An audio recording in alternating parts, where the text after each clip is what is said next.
Welcome back to the City Show. They've been rocking out the Calgary music scene with their Celtic flavor for more than 5 years. We caught up with the mighty Claymore band and found out how a pint of beer gives them inspiration.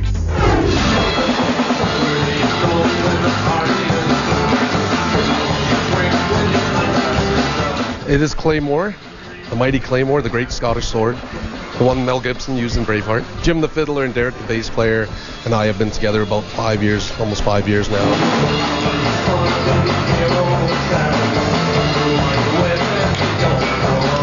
Tell me a little bit about the genre and the type of music you guys play. Well, we play world Celtic music, which is a combination of the English-Irish music and the East Coast Canada music.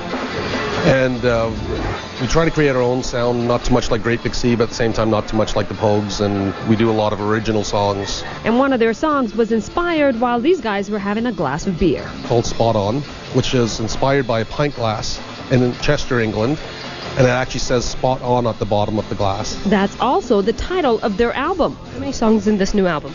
The new album will have 10 originals and anywhere from 2 to 4 cover songs, traditional songs. Probably a live variety of that just to get some of the energy going in it.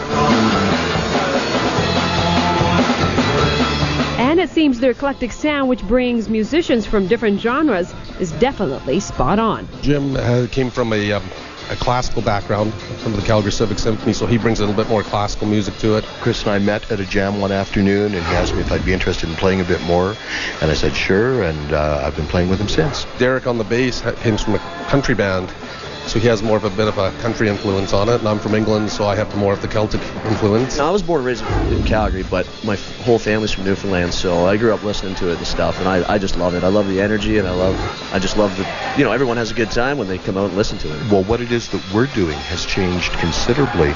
About 3.5 years ago, we had up to that point we had a bowron player, that round traditional Irish drum so we had a slightly more traditional sound.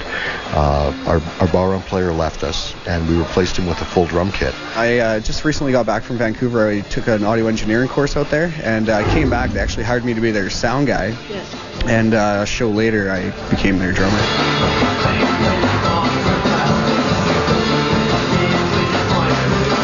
Besides mixing it up with their different talents, the guys also know how to keep their friendship intact. We just work together and trade off shows. If we can't do something, we'll pass it on to somebody else. Skullduggery's a new one, and just fun guys like to hang out and have a pint or two after the show with them. What's next for you? Are you going to travel? Are you going to be working on something?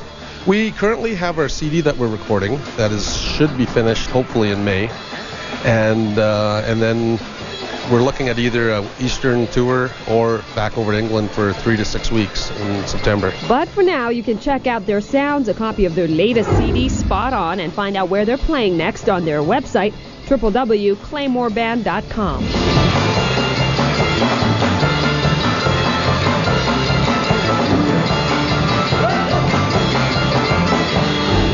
Well, that's it for the City